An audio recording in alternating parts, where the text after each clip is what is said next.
What's up guys, welcome back to another video. It's been a while since I've talked about stuff. It's been a while since I've uploaded. It's been like 6 months or 9. I don't know anymore, I don't really keep track. But I thought I'd come back with a video about this Porsche that crashed. Now, it's been a while since I've uploaded and I'm sorry if anybody was even asking for a video. Nobody was asking for this. Nobody asked for anything, but I'm still going to make it anyway.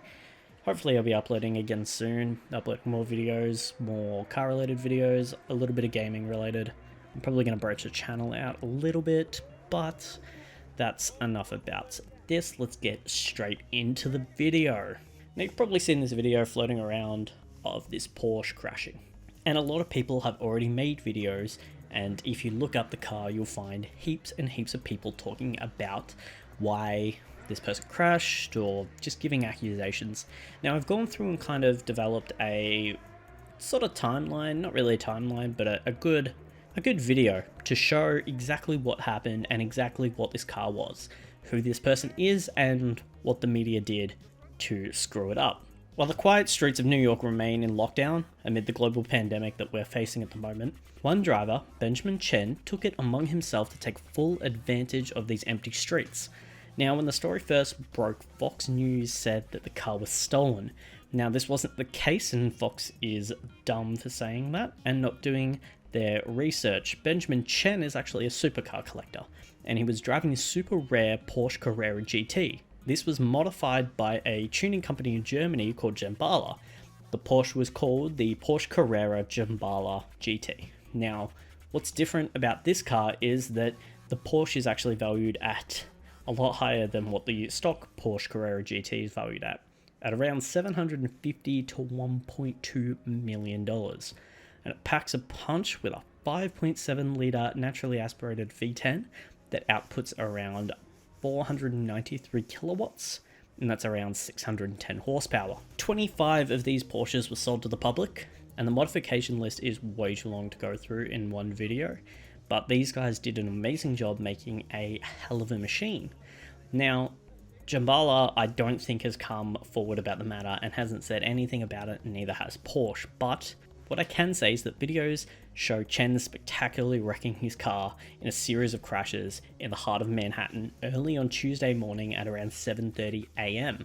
Photos from the scene of the crash, which occurred down 11th Avenue, were posted to social media, showing half the car's front bonnet and front bumper, windshield all torn open. You can see that the front right and rear right wheels are facing outwards, which probably means that the suspension is likely broken or snapped. Now, a lot of the times you'll have either bent or snapped suspension when hitting curves. This person hit a van at the start and drove off and hit multiple other cars. From the guards being destroyed, we can also see coolant is leaking onto the ground, as well as both axles being damaged, and maybe even all the fuel lines that go to the engine, with all the power steering and all the brake fluid leaking as well. Chen was arrested very quickly after crashing and charged with a DUI. Not a lot has been released to the public, but what I can tell is this isn't the first crash of a Carrera GT. What I'm saying is that this car, even though it's modified, it's still a Porsche Carrera GT, and this falls under the umbrella of Porsche.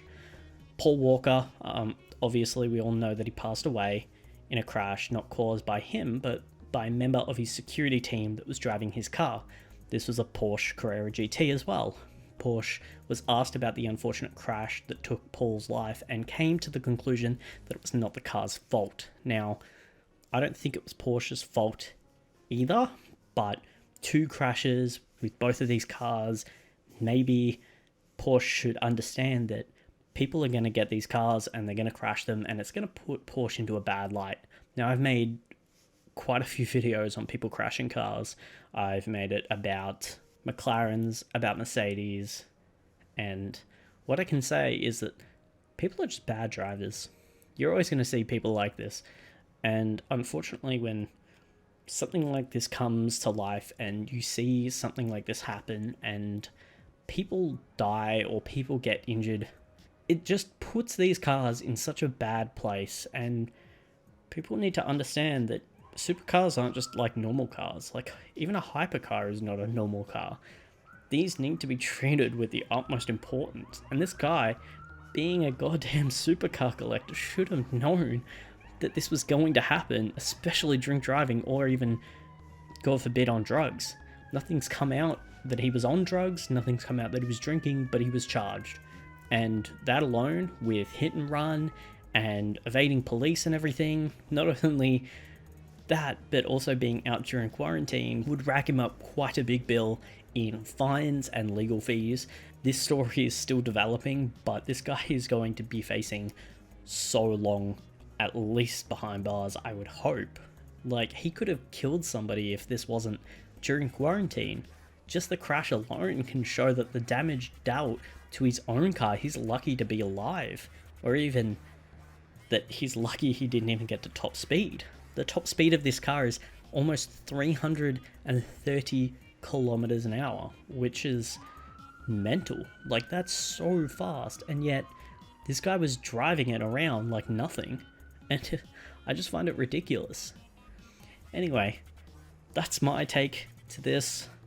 All I can say is that these cars are not to be driven like normal cars. They're supercars for a reason. They're called supercars. They cost a lot because people put time and effort into this. And by the extent of this damage, you can see that it's a write-off. And people will always write off cars, and he's lucky to be alive. Anyway, hope you guys enjoyed. Hopefully more videos to come soon. And I'm out. Peace.